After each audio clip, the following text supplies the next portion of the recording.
manière de faire du marketing direct de manière électronique, c'est le SMS. Donc sur un téléphone mobile, aujourd'hui, vous avez deux formats d'acceptabilité. Soit j'ai le fameux SMS, qui est le Short Message Service, qui est le premier format, celui des téléphones de première génération, qui permet d'avoir une communication sur un format alphanumérique qui est généralement de 160 caractères. Donc là, pour le coup, vous avez un tout petit support. 160 caractères, c'est assez bref. Donc il faut peser ces mots. À côté de ces SMS, on peut également, aujourd'hui, via les nouveaux téléphones, faire des choses plus interactives qui ne sont pas basées sur un message que j'envoie sur un téléphone, mais sur une animation. C'est le fameux MMS. Je ne suis plus sur le message, mais je suis sur le multimédia. Et là, je peux envoyer quelque chose de plus vivant, de plus enrichi qu'un simple enrichi d'une musique ou enrichi d'une vidéo. Donc plus enrichi qu'un simple SMS.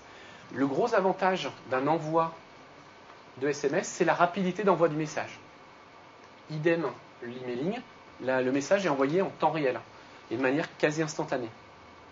D'accord ? Et le gros avantage, c'est que la perception du message est encore plus importante que dans l'email. Aujourd'hui, quand vous recevez un SMS, vous êtes intrigué, vous ne savez pas forcément qui vous l'a envoyé, vous l'ouvrez. Et donc, vous avez une perception énorme du message. Un message délivré est ouvert à peu près dans 80% des cas. Donc ça, c'est vraiment aussi un moyen de communiquer d'une manière différente de vos concurrents, de manière originale, et de passer un message d'une manière sympathique. Ce type d'action ne s'adapte pas à toutes les cibles, et ça, c'est hyper important. Typiquement, je vais vous donner des exemples concrets d'envoi, et je vais vous donner des choses à ne pas faire, qu'on n'a pas fait, mais que des confrères ont fait. Qu'est-ce qu'on a fait ? Il y a eu une ouverture d'une célèbre boîte de nuit, 3000 personnes à Clermont-Ferrand, cible étudiante, fichier de 20 000 étudiants sur Clermont-Ferrand, envoi d'un SMS le jour de l'ouverture de cette célèbre.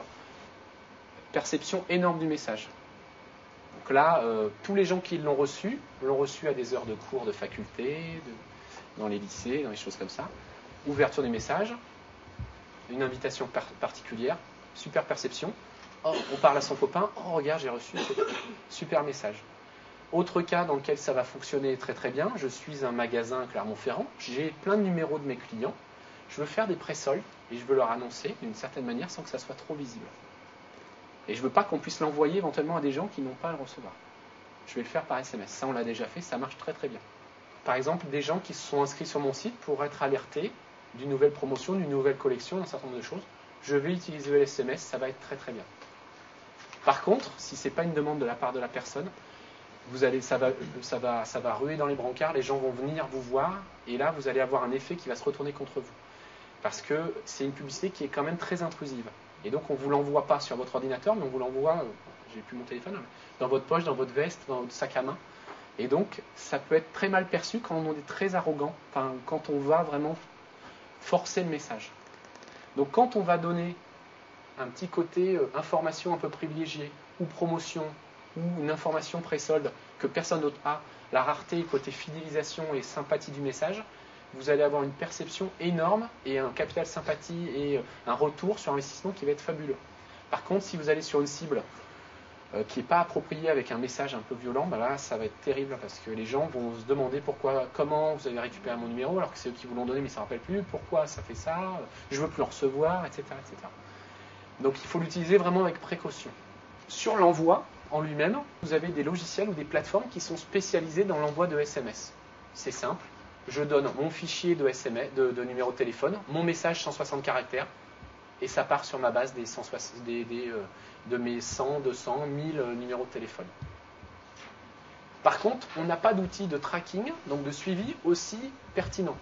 On n'a pas moyen de savoir si la personne l'a ouverte, a essayé de répondre, a fait quelque chose. On sait juste le taux de délivrance du message.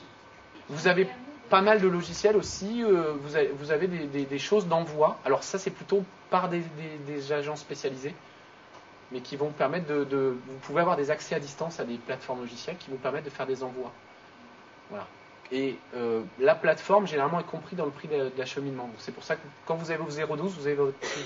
Il n'y a pas à payer plus que le coût d'acheminement. Le coût d'acheminement et le logiciel, normalement, sont livrés ensemble, en quelque sorte.